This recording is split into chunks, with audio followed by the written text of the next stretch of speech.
What's happening, everybody? I'm glad to see you here and with me on All Access Live with Kevin Rankin.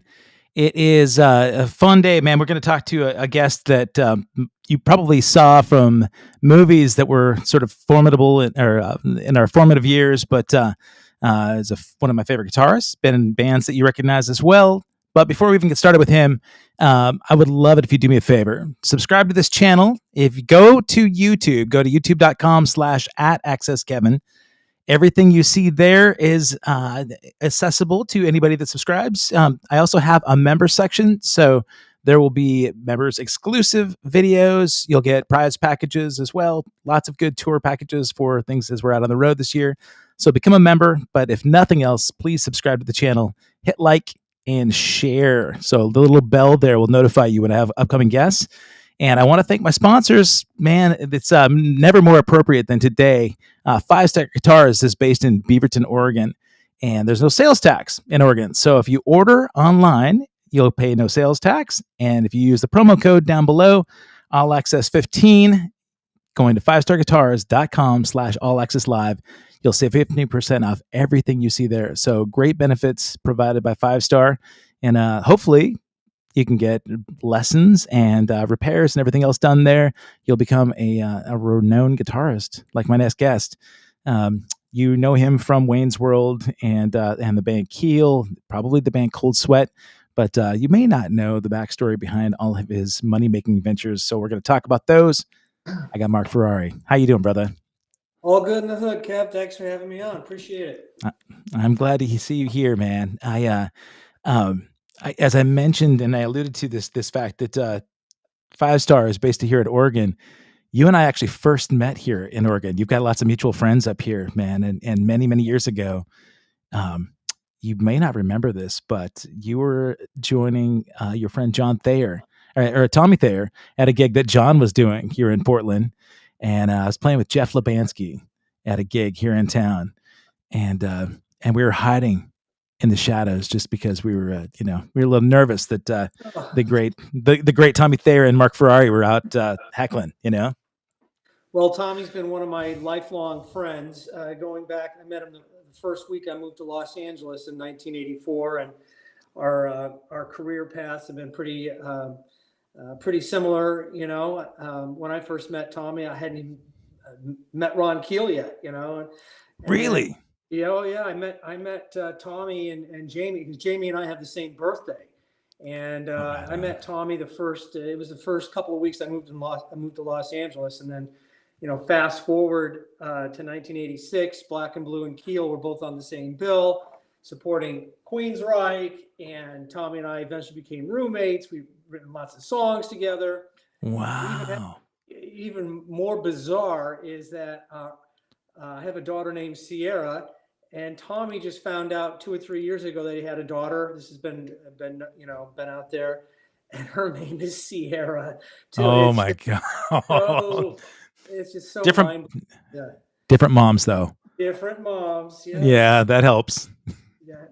So yeah, I remember, I came to visit Tommy and John quite a bit up in Portland.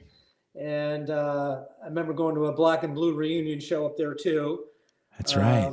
Yeah. So, and then I was working with Rob Dacre a little bit with the Generator. Yeah. Slow Rush, a Generator and Slow Rush guys. Yep. Rob's a dear friend, man. He's been on the show, and we played a lot of gigs together.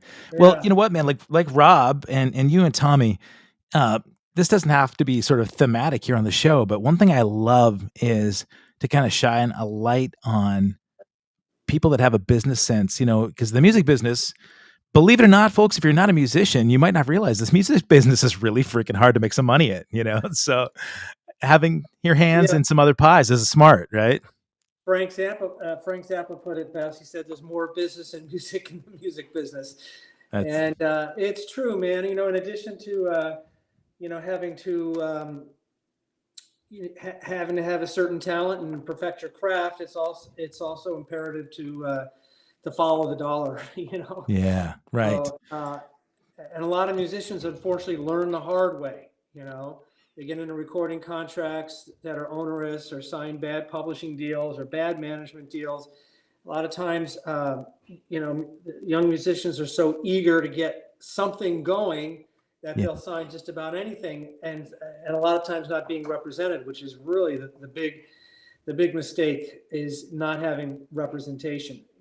Sure. Not having Yeah. somebody on your side looking over that contract. So I don't know if your listeners know that I wrote a book called Rockstar 101, which was published long actually came out in year 2002. So it's Oh, yeah, it needs to be updated. But I was gonna say, yeah, that's prior to all the streaming royalties issues, man. That's yeah. exactly it definitely needs to be updated. But that book dealt with a lot of a lot of these issues. How to pick how to pick a team. Avoiding pitfalls and potholes and perils that can really upset a career.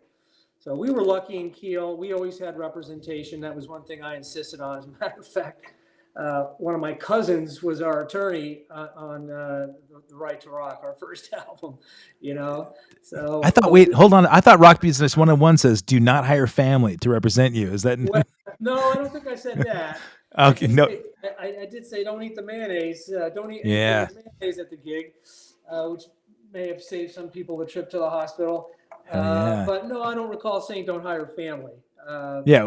It wasn't I, your book 101, but I know some other people have been burned in the past from hiring family for sure. well, luckily, me and my cousin are tight. So Good, man. Yeah. yeah. What I mean, you said that that was sort of your insistence when you guys signed a deal with Keel. Mhm. We can back up a little bit. I mean, I knew that you had moved out from the East Coast, right? So you moved in. You said you moved in '84, and that's when you met Tommy. Mhm. You were an East Coast guy living in Boston for a while. Is that right? That's right. Well, I'm actually from Western New York. I'm from a small Okay. town outside of Buffalo. I moved to the Boston area. Right before my 19th birthday. I was still 18 years old when I moved there. I moved to join a band.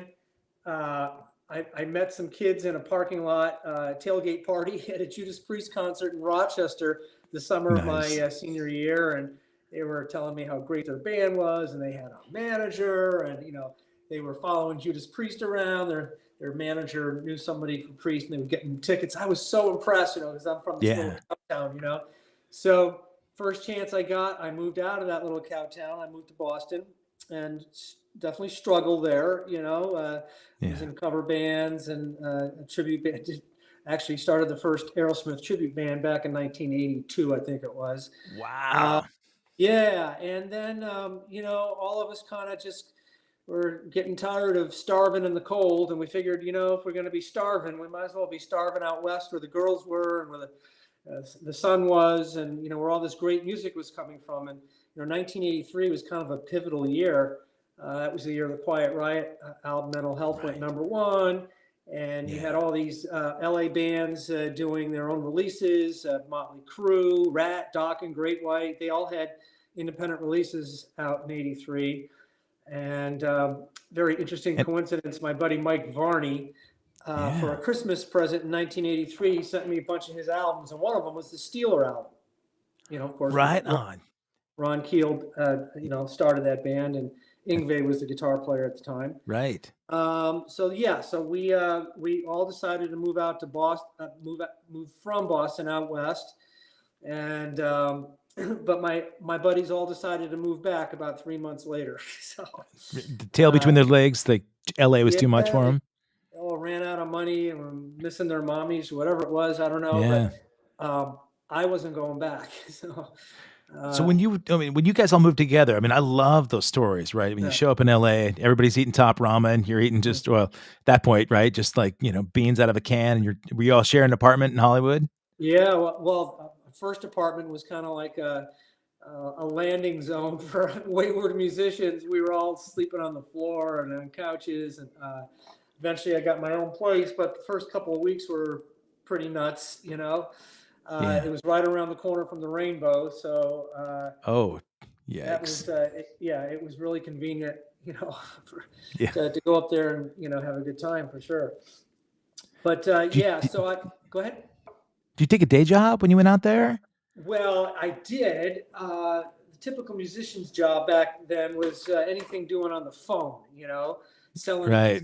on the phone. So I remember selling like office supplies, and then got into one company was selling advertising space and magazines. So yeah, that was a typical musician job, because it didn't matter Yeah. what you look like, and Right. you could roll in there just getting out of bed and maybe a little hungover, whatever. Yeah. Yeah, man. That uh, were you in the party scene? I mean, because everything was so exciting, Oh, right? To move to LA and the Sunset sure. Strip thing was happening. All right, so yeah, then You have to roll when you roll back the clock to that time. It was such a scene in Los Angeles. yeah, Any given weekend night, from Thursday to Sunday up on the Strip, it was just wall to wall people. It was, God, it yeah, was, it was an amazing scene. So much energy and vibrancy, and again, you had some great radio stations at the time. MET standing for yeah, metal. And right, KLOS was playing all the rock stuff, and it yeah, was such an amazing scene. So yeah, we were up at the Rainbow just about every night. That's what you did. right, yeah, And sometimes it'd be some pretty crazy after parties. People would hang out in the Rainbow parking lot. Rainbow closed at 2 o'clock in the morning, and then people would just like hang out in the parking lot, and you'd hear about this party or that party, and off you went. And yeah. sometimes you weren't getting back. Weren't getting back till the sunrise. So, It's a fast, I will say, from my perspective, I grew up in Montana, right? So I was in these like I lived in a cabin, um, practicing drums, to everything that was coming out on Headbangers Ball. So was Ted Kaczynski your neighbor, or? yeah, actually, man, like I'm feeling like it right now with this Uh, growth. But I remember that I'd see all these bands come out on Headbangers Ball, and because right around that time, right when Quiet Riot and Motley and all these bands were taking off, that was the allure. Everybody in the music industry that was playing rock and roll wanted to go to LA and get signed. I couldn't wait, man. And the day I graduated high school, my buddies went down there, went to MI, and I stayed behind and went to college instead. I got my degree as my backup, and I felt like such a failure not to go in 1988. And I'm the only guy in that whole group that's still playing music, which is a little sad, but so much of it took out all the spirit of rock and roll for him. It killed him. Well, '88 was still, I guess, there was still somewhat of a healthy scene there, but Hmm. obviously a couple years later things started to shift a little bit. But Yeah, look, I didn't go to college, but both of my parents came from the field of education, and I actually was my class salutatorian, which I don't know, not too many people know that, but I was my class salutatorian. I didn't even know I was going to be my class salutatorian until final week of June when I graduated, and I actually graduated half year. I graduated in January, and back then, if you had enough credits, you could graduate half year, and I took that half year to do some traveling to Europe. But nice. I might have applied myself a little more had I known I had a shot at being valedictorian, but I didn't even know. Right. But no, Well, yeah, I mean, education is having a degree in anything is always a good thing. So you shouldn't feel like you wasted an opportunity by getting oh, an education. now I'm happy about it for sure. But when I was 17, then when I graduated, I watched them all go, and I would go visit, and the eyes were still starry, right? Everything that I wanted to do was happening right there, and I remember talking to people that grew up, like Glenn Sobel's a dear friend of mine, right? And I think Glenn. Sure. Uh, we As I got to know him, and he talked about growing up in that scene where it was a little bit different, right? Because he was amidst that whole scene, growing up in Hollywood and going out every night, but he didn't get caught up in the attraction that a lot of people that go like have gone to the NAMM show, right? To them, going to the NAMM show once a year was the sort of return to the early formative years of the 80s Sunset Strip. They go down and they'd hit the Hilton and party all night after, the NAMM show events, and then disappear for a year. And that was them playing Rockstar. And Glenn said, it's kind of what a lot of people did. They moved to LA and they do that for a little bit. But if they really wanted to be successful traveling professional musicians, they figured out that it's just like any place else, man. You got to apply yourself in a real good business application. Well, absolutely. As we said earlier, the business part of things, it's kind of a necessary evil, because definitely, business is takes away from the creative side, Yeah. Most guitar players would just love to be playing the guitar all day and writing Right. songs, which is all good. You have to do that, but unfortunately, the business of music forces you to keep an eye on the business side of things. Right. Otherwise, you are going to get screwed. Yeah. All right. So 84, you moved to LA. Yeah. You are introduced to Steeler. You get to meet Ron Keel and get meeting they. Was that the Well, beginning of your connection with Ron, or? well, well, not exactly. Not Okay. exactly. So, uh, I mentioned Mike Varney earlier. Right. Okay, That's so right. we have to back up. That I starting from like 1980 or 81 had been in contact with Mike Varney. He had that column in Guitar Player magazine where he'd feature a couple of new guitar players every month, right? And Right. I remember sending him a demo when I was about 18 or 19, and I never got featured in his column, but we became buddies. We became pen pals. Back then, it was pen pals. Right. Once in a while, Yeah. a phone call, because long distance back then, long distance calls were expensive back then. So as I mentioned, I moved to LA in '84, and my buddies moved back, and I don't know if I've told the story before, but I had a leather jacket stolen from me from the Rainbow, right? This leather jacket I had for years, and silly me, I didn't know you couldn't like leave the jacket on the back of your chair and go upstairs to take a piss and come back, and that's Right. exactly what happened. My jacket was stolen in the few minutes that I was gone. So here I was, my buddies had left me. My jacket was stolen. I'm working a silly day gig. What's going on? So I'm shopping for another jacket down on Melrose, and I look around, and there's Mike Varney right behind me. Right, I recognized him, Yeah. and that was the fortuitous moment. That was like one good thing happened out of a bad thing. And I told him, hey man, I've been here for a while, and I'm looking for a gig. My buddy's left me. What's going on? Kind of thing. And he said, well, Ron Keel is going to split up Steeler. He's going to go solo. Steeler never got a deal. They should have. I mean, they certainly were Yeah. talented enough to get a major label deal, but they never did. And so Mike put me in touch with Ron, and that's how we met. It was through Mike Varney, and Right. very coincidentally, this past Sunday, April 7th, was the 40-year anniversary of the first Keel show. Our first, Wow. yeah, things happen really quick. I met Ron probably in early March of '84, and I went to the last Steelers show, which was down in San Diego. I went with Ron and his soon-to-be wife, Dee Dee, at the time, and we rehearse every day for that whole month. And April 7th, '84 was the first Keel gig. So that's how I got introduced to Ron. And things happened very quickly. In June of that year, we recorded the Lay Down the Law album for Mike Varney.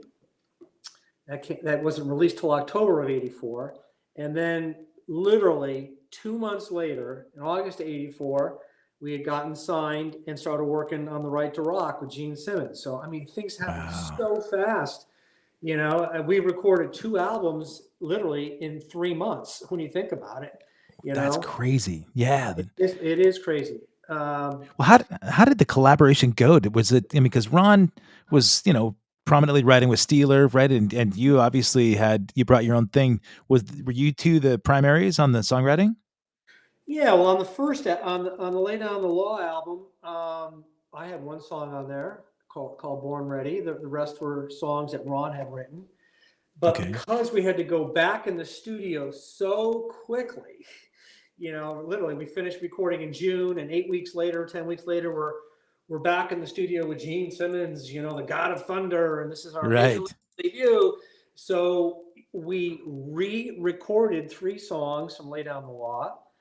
We had 3 new ones, The Right to Rock being one of them, Back to the City being one, and forgetting the third one. And then we covered 3 of Gene's songs. So that's how we got to the 9 songs on that album. How did you make the Gene connection? Where did that come from? Well, that was through our label because our Okay. label head, Danny Goldberg, had been Gene's or Kiss's publicist at the time, or Okay. had been Kiss's publicist. And Danny's also famous for running the Swan Song label for Led Zeppelin. He was worked for Led Wow. Zeppelin's publicity firm, and then they hired him to run Swan Song when he was still in his 20s. Pretty Oh my crazy. God, man. That's nuts. Yeah. So Gene and Danny were pals, and it was kind of a take it or leave it thing. If you want this record deal, you got to go in with Gene. We were Right. okay with it. I mean, Sure. Gene did a great job on the recording for us, and he was very helpful in a lot of different ways. Of course, the notoriety of us working with him and his connections, all very helpful. I was going to just point out a couple of things to people that are watching this and later on as well. Mike Varney's name has come up so many times on my show, and you mentioned that he signed you guys. Well, that he had been working with Steeler. Mike owns Shrapnel Records. Shrapnel was a label that was really, really popular back then, especially. A ton of guitar heroes came out of that label, right? So the bands that you'd first hear about, like the Impellitteri and the Yngwies and all these guys that were on Shrapnel, they started sort of that trend of just guitar shred heroic stuff. And but the sort of matchmaking that Mike did that you talked about, I've Yeah. heard that so many times, man. It's really cool to know because that's another fascinating thing for me that as a outsider, a Portland guy, there are cliques in every city that you go into, right? I mean, the Boston guys, I know a lot of the Berkeley guys and the non-Berkeley guys. It's very tight knit community, and there aren't people looking out for somebody that might be outside. When you're looking for a particular player for bands, like in LA, you always hear Barry Squire is the guy that's going to put together. If you're looking for a bass player for Avril Lavigne, you call up Barry and he's going to put together Cattle Call. But Mike Varney is the guy that just keeps sneaking in all these conversations where he keeps pairing up really cool collaborations, and it's almost like he's like a dating app, for collaborative musicians. But Yeah. but When you stop and think of how many great guitar players have been on his label or been a yeah, referral from him, not only Yngwie, but Richie Kotzen and right, Tony McAlpine and Greg yes, Howe, and probably I think Vinnie Moore might have done a record or two for that's right, Shrapnel. yeah, Uh, it's just so many amazing guitar players. oh, Paul Gilbert, yeah, right, Paul Gilbert was actually featured. Well, he was in Racer X, of course, right, but he was featured in that guitar player column too. yeah. So yeah, Mike. Mike's put out a lot of goodwill. Let's put it that way. Yeah, man. He'd be fun. He and I have not met. I'm surprised we haven't sort of met, crossing paths with so many places. But it'd be interesting to talk to him without having him name names, but just the personalities he's had to deal with. Because in running a label and dealing with musicians, it's kind of like a glorified babysitter job in some respects. And I would bet that guy's got more stories about good and bad personalities. But as we all have, I um so that era where you guys put together the Right to Rock record, and that really was a place, it put Keel on the map. Musicians knew Steeler, right? But there was never a commercial sort of success that got, Headbangers Ball notoriety or anything like that, right? But Keel, you guys broke out, and there was a very recognizable member in that band with a nice stripe in his hair, that you have a real, it's a really cool, unique look that has carried. I mean, you've had that distinctive look since those days, and Yeah. it Well, stood out. there's a little story behind that too. When I first moved to LA, everybody said I look like somebody else. You look like Joe Perry. You look like Steve Perry. You look like Geddy Lee. You look like Tommy Lee. You look like Warren D. I mean, I wanted to look like myself. Yeah, And yeah, so that was part of it. I just kind of wanted to have somewhat of a calling card. I'm not the first guy to have a blonde streak, and even Hendrix right, had a blonde streak, and Keith Richards, and followed then Joe Perry. So I was just kind of following that path. Yeah. But I think I might have been the first guy to actually start wearing it in the front, because all the other guys I mentioned initially had their blonde streak on the side. If you see the old Joe Perry photos from 78 or 79, his blonde streak is here. Now he wears it in Yeah. front, as Right. does Well, Mike. because people kept saying to Joe Perry, "Man, you look so much like Marc Ferrari. It's Oh, crazy." So yeah. I don't think so, but I- but it helps. I mean, like, because that era was so visual, right? I mean, I'm in a band that's just, I play with a flock of seagulls, right? Everybody knows a flock of seagulls primarily because of the hairdo, right? And that everywhere we go, people talk to our singer about the hair. Now you've kept your hair. Mike, he's 71 now and no longer has his hair in our band, and he gets grief about it. People are like, "Why don't you wear a wig?" And he's got great comebacks, and he laughs at it all. But the aesthetic part, the visual part of that era was such a prominent thing because MTV made it so, right? Everybody was seeing videos. Well, yeah, towards the end, I think too many people were hearing with their eyes, but Right. you're absolutely right. MTV changed the course of music, dramatically, where the performance is equal to, or was, almost Secondary. equal to the music, Yeah. So yeah, so that's the story of the blonde streak, and it's served me well throughout the years. Yeah, for man. better or worse, and It works. You could pick you out in the Wayne's World movies a lot quicker, right? I think it's great that you still have the hair. I think that's a fantastic thing. So kudos to you, man. You, if you didn't, do you think you maybe would have your next recognizable sort of characteristic be your tone, your playing, your phrasing from the Keel days? I would hope so. Look, Yeah. I never claimed that I was even on equal footing as some of the guys we've been talking about, who are probably technically a lot more proficient than I am. It's different. Well, those guys are the shredders, Right. and Yeah. I'm cut from a different cloth. I'm Yeah. cut from the Aerosmith, Kiss, Led Zeppelin, Robin Trower, Page. Jimmy, Hendrix Yeah. a little bit.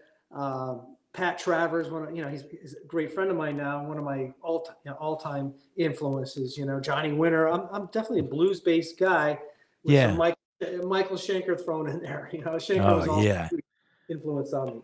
Hell yeah. So yeah. But I'm flattered when anybody mentions my name in the same breath as all my colleagues, some who've talked about. Because honestly, I don't think I match up to them. Like me and Tommy are similar players. We grew up listening to the same. We're influenced by the same guys. And I certainly wouldn't call Tommy a LA shredder, but he's amazingly proficient at what he does. He really is. Yeah. I mean, the Tommy conversation would be great for his show, but we think you'd probably agree with me that that guy initially couldn't win in the position he was in, right? And in terms of like audience understanding, because he went in, did so much behind the scenes that people had no clue about with Kiss. He was such a huge part of Kiss's success as it went on. And I know the A's camp, the people that were sort of, feeling like, oh, there's nobody that could replace Ace. Stylistically, Tommy was an incredible chameleon, right? Because he even got Ace's like mannerisms down while he was playing when he had to, right? As like the emergency guy if it had to be. Yeah. But at the same time, you talked about your type of playing. When I hear his stuff, his phrasing in Black and Blue, and that band was cool too. Two guitars, you had the dueling guitar kind of thing with Jeff Warner. But I think there's much more of there's longevity, with a player than in the stylistic stuff that you guys do, because it's exhausting to listen to an Yngwie all night long, and for me, I mean, there are a million drummers, right, that play 1,000 beats per minute, right? And I can't do it for more than 30 seconds because there's no melody there, man. I want somebody to move me what they're playing, and you talked about the guys that really are influential for you. Those songs, the Zeppelins and the Pat Travers and the Aerosmiths, there's a reason those bands are classic, that they appeal to, every continent on the planet, and people 60 years later still buy those records because the songs, were a big part of their life. Not a lot of people were saying that about, the Viking stuff, right? Yeah, you know, other than it's great mechanical gymnastics, but yeah. Well, it's some of it can be musical masturbation, to be honest. yeah, for sure. But there are some guys that combine melody and speed and fluidity and dexterity. Uh, Nuno, yeah, Nuno, Nuno's a great example. yeah. Uh, I like Greg Howe. Oh He's yes, really amazing. He's really an underrated guy. I don't know why he's not in more conversations when great guitar players are made. I mean, he is somewhat, but he had a band called Marigold. I don't know if you can find that stuff. It's amazing, really. There's a few others like that too. That again, they combine all the elements. I'm Uh, glad you brought his name up, man. With that, the High Gear came out, and How To, that record came out, and I think that he was a Shrapnel guy, right? He was a Varney guy, and didn't Greg actually get like a good commercial gig? I knew that Nuno was out doing Rihanna. Didn't yeah, Greg get some big gig like that as well? yeah, I think he did. I don't know all of his history, but he certainly deserves whatever he got. For Yeah. sure. Yeah. Well, Uh, that ties into the thematic stuff, and I got off on a tangent with some of these dudes, but I'm always fascinated by the business acumen. When Decline of the Western Civilization Part 2 came out, the Metal Years, that was the time when all of my classmates were going to go to LA, right? They were still amazed by the camaraderie, the Three Musketeers, we're all for one for all. We're going to go do this thing, and we're going to make it. There's absolutely no way we're not going to make it.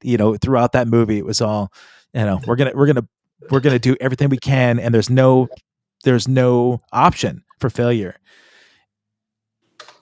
But a lot of people I failed. went. By the way, I went to the premiere of that movie. I remember it was at a mansion of some sort. I think it was who was it was Andy. No, it was the drummer for the Police's brother, Oh yeah, Miles Copeland. Miles Copeland. Right. Yeah, he was our manager for Flock. Really? Okay. Yeah, I think he had something to do with the film. He was an executive producer or something. But I was there at the party for that, and of course, that ties into how I got the Wayne's World gig. Penelope yeah. Spheres, of course, directed that movie. But no, you watch that movie, you watch the Chris Holmes Oh scene. It's hard to watch now. yeah, But Kiss was in that movie, as was Aerosmith too, and right. Ozzy. I think all three of them They made cameos in that movie. But yeah, it gave this some kind of painted a picture of what LA was like, right. back then. You know, How legit was it? it was fairly legit. Yeah, I was, back, there were so many bands, trying to make it.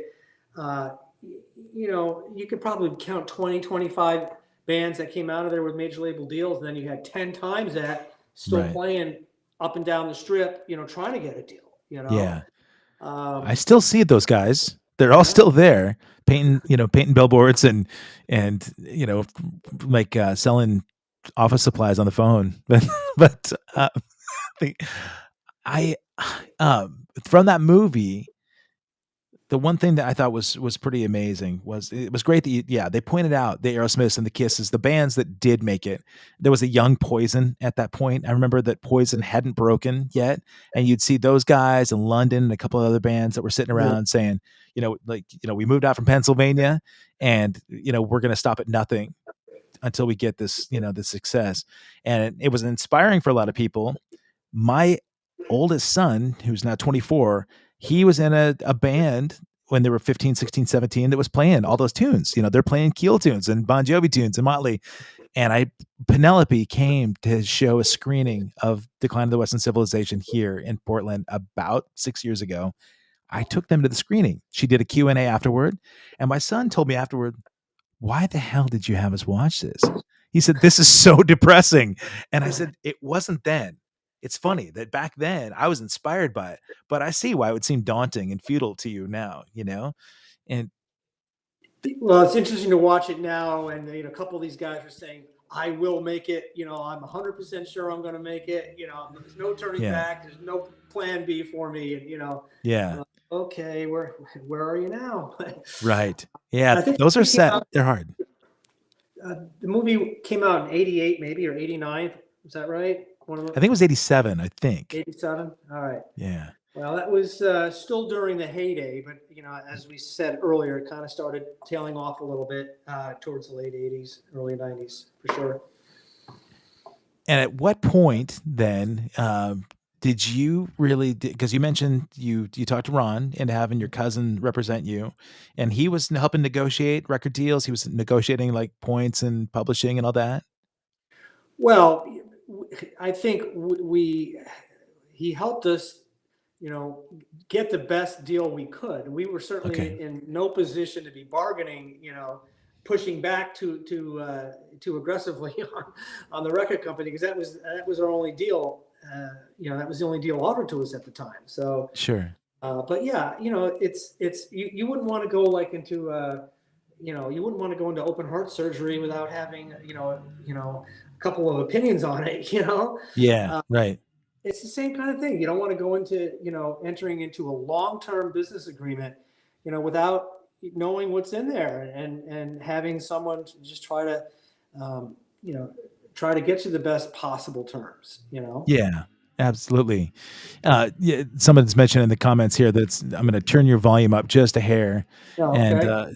I um Closer to the I mic. yeah, a little bit. Like you've probably Right. never heard that before, huh? In the studio. um, the music business part of this is really fascinating to me, because I think um, as a songwriter, and some people that are watching this, they may not be involved in the music businesses at all, and I'm no expert, but primarily people make money in the music business from songwriting, either music and or lyrics or both. Now, you've got the addition of like streaming percentages and all those where you're splitting those with these vendors. Um, but there are so many mouths to feed, right? And so a lot of those bands that went into those record deals where they're sharing some of those proceeds with producers, managers, engineers, and so at those early days, do you remember enough about the record deal that you signed with Keel to think this is going to set us up for life if this takes off? I don't recall that conversation, and Okay. I've always said that success in the music industry is kind of like playing a slot machine. If you stay on that machine long enough, yeah, it'll pay out. Some folks are lucky that it pays out quicker than others. Some people run out of money or run out of time before their big jackpot. Yeah. But that's kind of what it's like. And don't forget, some bands come out of the box. They have a monster album. They make some money, but the next one flops, and Yeah. then that flop record gets recouped against your successful record. So some guys made some decent money for a short period of time, and then their money ran out.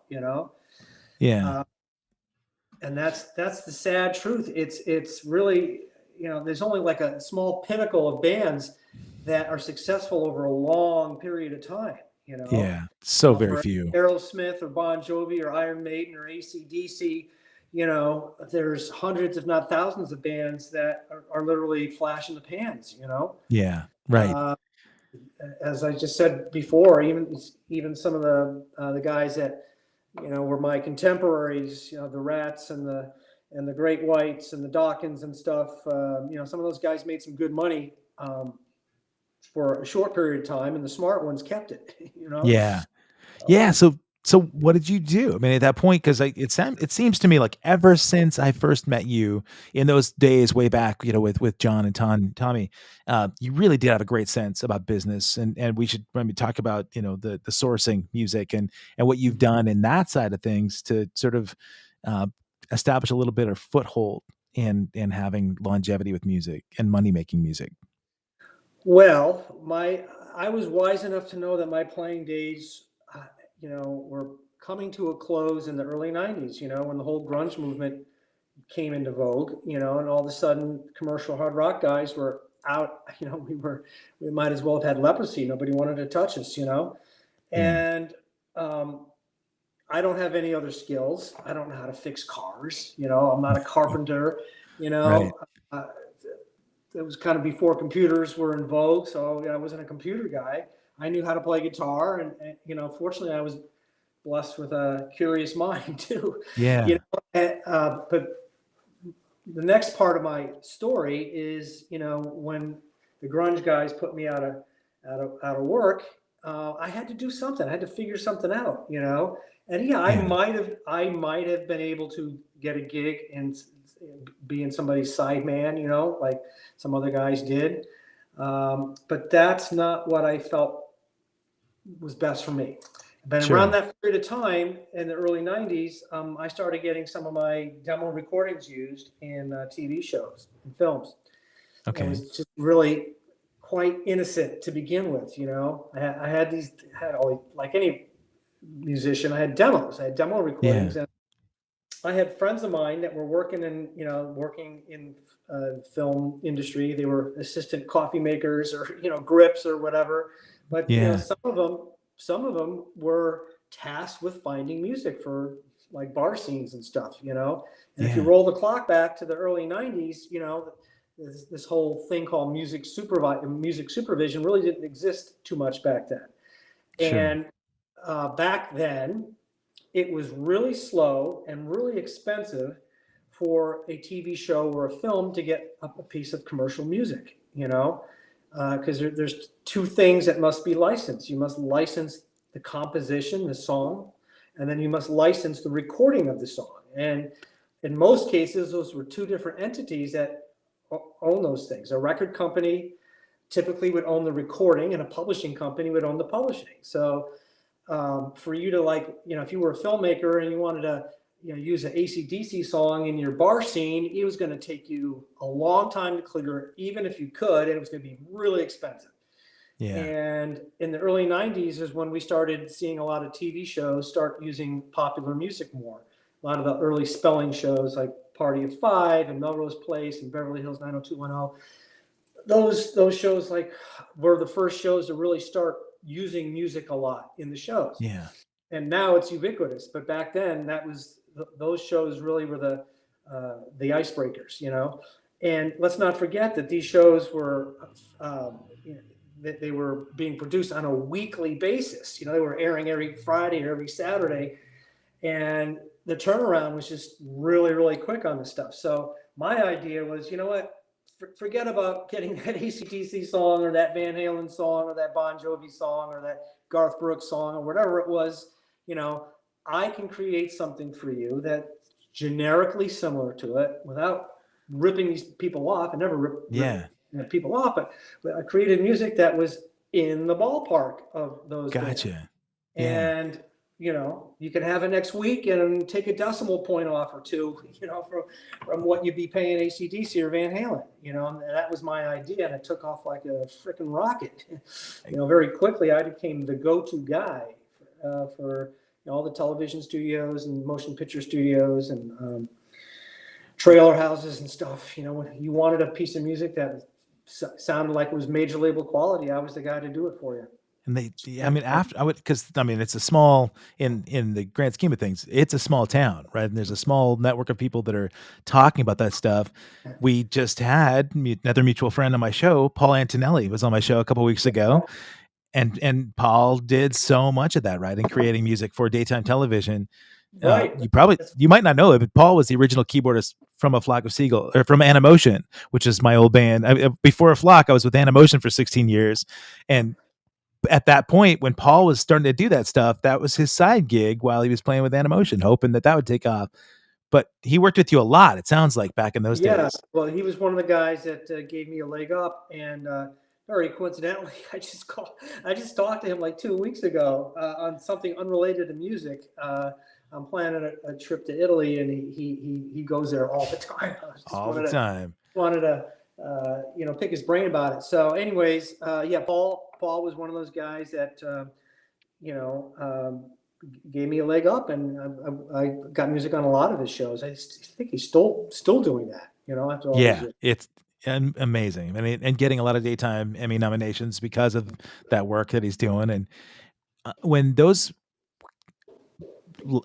people that were sourcing the music were contacting you, how like, and this is just in the weeds about it a little bit, but would they say, all right, so here's a scene I'm looking for, here's a speedboat, right, that does, racing away from, some nefarious cartel guys, and we need something that's kind of in this vein, and then give you carte blanche to go ahead and carve out 30 seconds of speedboat scenes? Or Well, sometimes that's how it worked. Exactly. yeah, People, or they were trying to replace the song. The editor temped in a Bon Jovi song, and they just wasn't going to get a Bon Jovi song for $1,000 or whatever. yeah, yeah, So you know, call Marc Ferrari.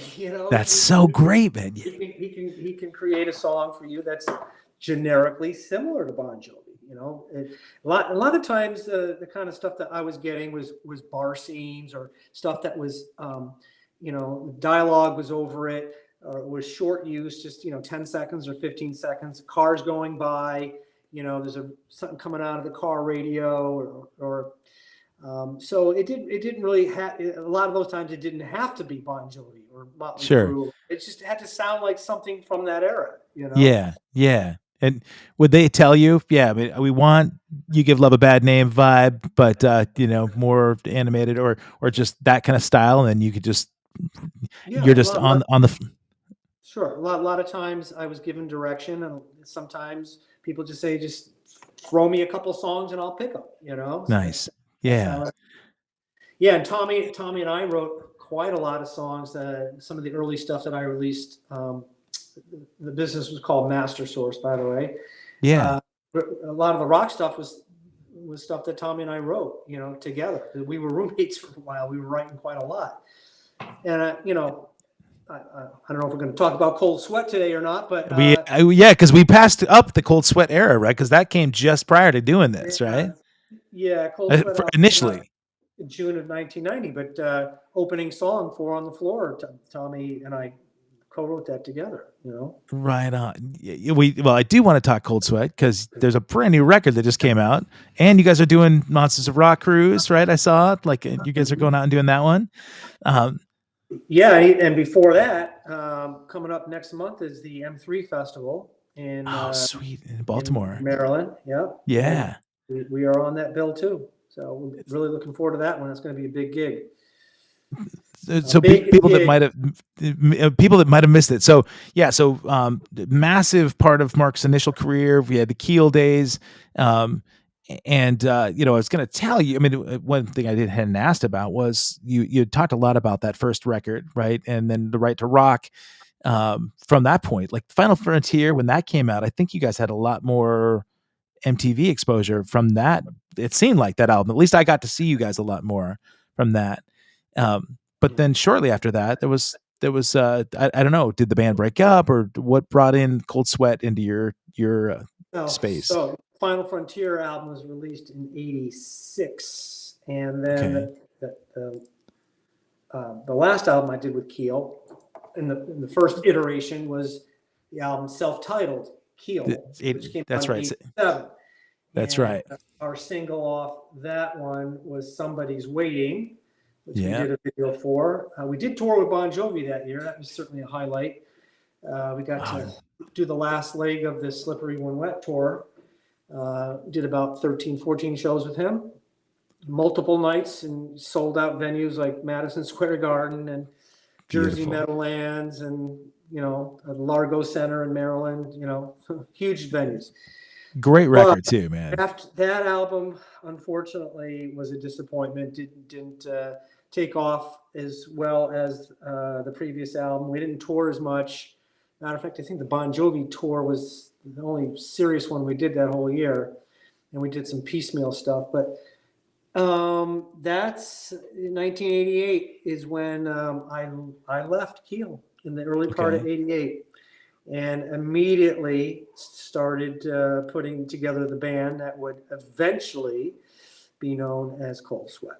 Right. But it was almost 2 years from the time I left Keel to the time the album was released. We, as you may know, we had a singer named Oni Logan who jumped ship to Yeah. join the Lynch Mob. Right. Yeah. And that put us back a year, and if our album had come out in '89 instead of '90, I'm convinced we would have had a different trajectory because Right. commercial hard rock was still pretty strong in '89. It was maybe coming to the end of the reign, but it was still, I think the Bon Jovi album, New Jersey, came out in '88, '89. And, it was still good days for commercial hard rock in '89. Sure. And with Cold Sweat, when you finally did launch, did you do some touring with the band? Oh, yeah. Yeah, we did a Okay. fair amount of touring. We did initially, we were out with up and coming bands like ourselves. I remember I think our first tours with a band called the Sleaze Bees. I don't remember. I think Oh, I remember. they were from Screwed, blued, Denmark. and tattooed. The Screwed Blue, yeah, they were from Holland. I'm sorry. Nice guys. We enjoyed Yeah. that. We did a tour with Sabotage, a Mm. little heavier than us, Yeah. and of course we did a leg of the Dio tour. I think it was Lock Up the Wolves. That was the album that Dio was touring because we were managed by Wendy Dio, so it All wasn't too hard to right. get that tour. Right. So we did a fair amount of touring. But unfortunately, that was 1990, kind of was the tail end of the commercial hard rock scene. And Right. there was a glut of bands out at the time, and we just were not able to establish a beachhead as much as we would have liked to have. But it is what it is, man. I'm not bitter Y- about it. I had 2 turns at bat. I feel very grateful for that. Yeah. And Well, and honestly, as you well know, because there's this sort of return playing M3 Festival and Monsters of Rock, and a lot of people that grew up in those formative years where the Headbangers Ball era defined their passion for music, right? And so that represented all the days that they didn't have to think about taxes and politics and other sort of peripheral things. That was the heyday for them, right? So sure, people now are willing to go on a cruise for a week and watch all of their favorite bands that they grew up loving, and getting to sort of relive those moments. And it's they're at a time when they've got a little bit more expendable income, right? And disposable income, and maybe more of an appreciation for a band like Cold Sweat now than you even got then, right? well, the other thing is with Cold Sweat, we took 29 years off. Believe it or not, when our first gig back together again was the Monsters of Rock cruise in 2020, Okay. and I hadn't seen a couple of the guys in the band prior since 1991. That's 29 years, right? Wow. And we had one rehearsal, one 3-hour rehearsal, and then we got on stage. We did the pre-cruise party at the Magic Casino. It was the night before the cruise left, and then we played one show on the cruise. But 29 years, man. I Wow. think that's one reason why, at least with Cold Sweat, there was certainly a curiosity factor, because we were just gone for 29 years, whereas some of the other bands, the Teslas and the Dawkins and the Warrants and the Quiet Riots, they've been playing, Yeah. Right. they've been on the circuit pretty much the whole time. So Way to build anticipation for 29 years, man, to get these people yeah, back out. So with that in mind, I mean, there's a brand new record just came out a couple weeks ago, right? yeah. They just which of course you can get the Cold Sweat record out on streaming and old Here's school a, vinyl. by And the way, there, there, yeah. there's CDs. It's kind of interesting how things play out, but we're doing this with Ron Keel's label, Oh RFK my. Media. Hmm. Wow. Okay. Yeah, so kind of keep it in the family. Yeah. But And the CD has a pretty cool booklet. There's some never before published pictures, and so I like buying CDs now, even though I can stream things. But I like to buy CDs to have the artwork. yeah. And so the album is called Unburied Alive, and features there's 4 tracks that were demos that we recorded in 1991, which were never released anywhere before. And then there's the show from the Monsters of Rock cruise, live show. And then there's also a recording, a very rough recording of us from the Monsters of Rock festival in 1990. We went over to Germany, opened up on the same day. It was Dio. Whitesnake was the headline. It was Whitesnake, Aerosmith, Poison, Dio, ourselves, and Vixen. And Wow. there's a board. It's rough. I'm going to admit that. Yeah. But for fans who are just craving to hear anything from that era, especially from our band, it is what it is. And it was actually sourced from a cassette. So, That what I was. Oh, you just have to go into it knowing that it's not going to be 5.1 stereo surround sound on that one, well, but I'm telling you, the new stuff though that you released, the production quality is amazing. It sounds really, really good. It's like, well, it was recorded well back in the day, and it's been remastered, so it yeah. certainly brought up to today's standards. Um, if I remember right, like so, Master Source, what you sold the company off, right? So you're no longer doing that sourcing, Well, not or at least to exactly. that company. Okay, I did sell that business to Universal back in 2007, and then for 5 years I ran it for them. I was a Universal Music Group employee for 5 years. I was a division president, actually. But even though I have not been full time with them for 12 years now, they still hire me to produce music for that library. So God, yeah, and that's I great, do the man. same for a few other clients as well. So I still have my toes in that water, and it's fun for me, and I still get to create music, and it's fun for me to do. Yeah, you're not having to like paint billboards or sell supplies on the phone, right? So that any plans to besides the big festivals, you're gonna do in touring with Cold Sweat? Well, touring is the wrong word. Yeah, one-offs. Yeah, one-offs, weekend warrior stuff. We hope, Yeah. we're we're hoping we get on a couple of the other festivals out there this year. Um, and I'm hoping Keel gets to see. It's our 40th anniversary this year. I'm hoping Yeah. there's something for us to do on with Keel too. Yeah, Um, well, Ron's coming on the show. I've got him booked actually for like 5.5 weeks, I think, from now, and mentioned some stuff coming up that I don't think I get to tell about what's coming out. So, but it sounds like there's cool stuff in the works, right? So, well, I think you'll see a new Keel single this year because yeah, we wrote something together. It's really kind of up to Ron when he wants to drop that. And again, with our 40th, I'm really hoping we can get on a festival or two or a cruise or something like that to help celebrate that milestone.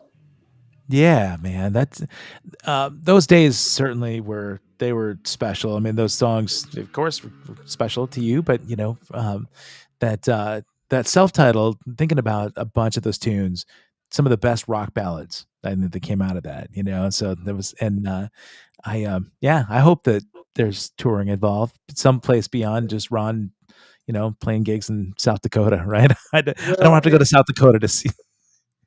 Ron has his own thing going with the Ron Keel band, and they certainly Right, have it. They have a geographic area that they're very popular in, and they right. Well, seem to kind of stay in that area. M3 is great. M3 is a good one, man. I'm glad to know that you guys are doing that one. It's a festival that I've not attended, but like all the greatest bands from that era are still hitting them. Well, I think you should fly yourself out to Baltimore and be there. So, Yeah, do you know the dates on it? I'm, May I'm gonna 5th, look. 6th, or yeah, I think it's May 5th and 6th. It's that first weekend in Okay, like around May. Cinco de Mayo. I Yeah. I this has been my last couple of years. There are some guilty pleasures of mine that I've been doing that. And actually, when we have dates off, because we were busier last year than I've ever been in my life. I was on the road almost 300 days last year, but I found time to fly. Bands that you played with, I'm sure a ton. Like Kix was a band that I was always a big fan of and never got to see live. And of course, Maryland was like their home, and so I did fly out just to see them before they called it good. And never got to see Keel. like, so I'd love to be able to see. Now, are Keel and Cold Sweat playing in M3, or is it just Cold Sweat? Just Cold Sweat on this one. Okay. Although All on right. the 2020 cruise, I pulled double duty. So Nice. both bands were on the bill. Good stuff, man. And so, as far as like getting a hold of Marc Ferrari stuff, one thing you hadn't mentioned too, I mean, the partner you had done the work in Master Source, and you had writing that you were doing. You mentioned some rock stuff with Tommy, but from Mhm. what I could tell, you wrote stylistic changes. I mean, you had a lot of different styles represented too, right? So you had some Yeah, jazz and some. blues, You, even Latin stuff. You have to. Yeah, you have to be a man of many hats. Let's put it that way. yeah, So I yeah, man. surrounded myself with I would never claim to be a born born Latin writer or R&B writer, but you co-write with people who come from that world, and that you learn from them. Yeah, right. Well, I So mean, and sourcing your stuff to that many different sort of avenues too, I would think you would have to have at least some grasp of different styles. And who might somebody be surprised to find out that you were into? Like, what's a guilty pleasure that you have that people might be surprised by? Sarah McLachlan, Oh yeah, I yeah, love her. Um, yeah, I listen to a lot of singer songwriter stuff. Um, I love this Elliott Smith. Really, his music hauntingly beautiful. He was a Portland guy there for a while. yeah. I knew Elliot. Yes, Chris Whitley, another guy who died Oh yeah, tragically young. That music just really, just touches my soul. So, yeah. uh, the Bee Gees is another one, and Rick Springfield. Oh By the way, Rick Springfield, don't get me started on, because that guy actually is a solid rocker, man. He yeah, he is. albums, you know, people poo-poo Rick Springfield because of his success as a pop So guy, but he yeah. really had a couple of real solid rock albums that were every bit as good as the stuff we were coming up with. It's So not fair. It's 74 too. The dude's got washboard abs and is still out there yeah, killing it. Yeah. that's right. That's right. He's a freak. That he's the top of my guilty pleasure list too, man. That's funny that you mentioned that one, but it's nice to see him out still doing it and doing great shows. And yeah, do you have like a kind of a Mount Rushmore of guitarists? I mean, you mentioned Perry and probably Page, but do you have a Mount Rushmore of guitarists that you would say are your biggest influences? Well, influences and guys that just like touch my soul. Sometimes they're different. Like Yeah. Eric Johnson's one of my favorite guitar Oh, players of all time. That guy, to me, he's probably the fastest, most fluid melodic guitar player out there. that He didn't tone. he didn't influence me. I didn't even know about his music till '85. I saw him in '85 in Texas. He's one of my favorites. Jeff Beck, another one. Yeah. Just the way he plays, he just makes the guitar sound not like a guitar. Right. uh, Yeah. but and Schenker was just hugely influential on me. I touched on that earlier. Yuli Roth too. Yeah, man. uh, Those are good ones. yeah, the Yeah, early Scorpion Tales of stuff. Chiron, man. Like that Yeah, early Scorp stuff. Yeah. I'm glad you touched on those. I've been listening to a Jeff Beck record that I hadn't heard before, Loud Hailer, and it's very cinematic. There's I think some stuff that was placed in movies that brings me to tears, man. I am so impressed by how moving, and every Jeff Beck record is different to me too, right? Stylistically, it seems like he changed every flipping album. I played with Jennifer Batten for quite a while up here in Portland, and she's got the greatest Jeff Beck stories, But hearing her talk about him as uh, just a human was really fun, because she said didn't want to play guitar, didn't want to practice. He just wanted to work in his cars, man. That was it, and bang up his fingers. But well, I'm going to wrap this up with something I do every once in a while. I don't know if you believe in fortune cookies or not. They're kind of silly and goofy, but I have a I've had a few good ones in my day for sure. all right. Well, let's see if this one's appropriate for Marc Ferrari, and maybe it'll apply to what's going on with the cold sweat days. But the all right. So I'm making a big mess too. They've been sitting around for a little bit, but okay.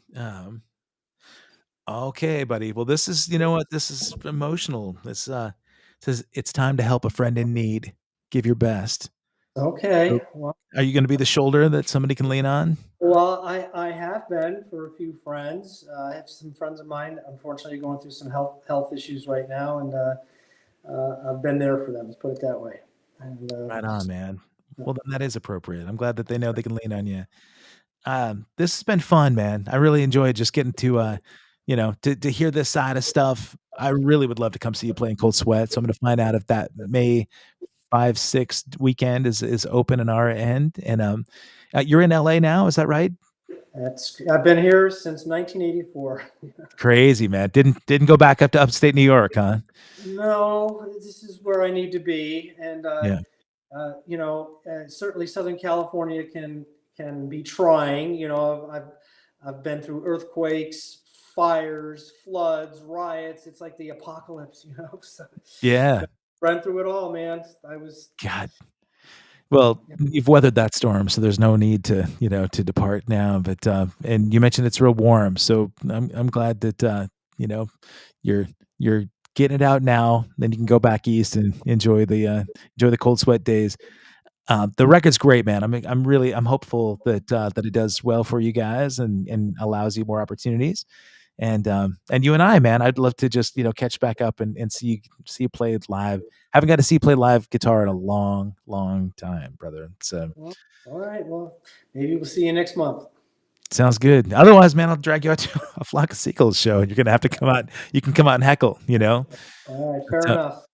awesome. Well, guys, thank you for being here in the chat. Scotty Kramer, I see you there. Thank you so much. And my kid, there's my kid, Caleb Rankin. He enjoyed this one. That's good to know. Guys on Instagram, I apologize. I didn't see your feedback there. I'm only seeing the feed through the YouTube channel here. So thank you guys at Instagram as well. If you guys got here late, make sure you subscribe to the channel. Go to youtube.com/@accesskevin. And Marc Ferrari, dude, thank you so much, man. It's really good to see you. All right. Thanks, Kevin.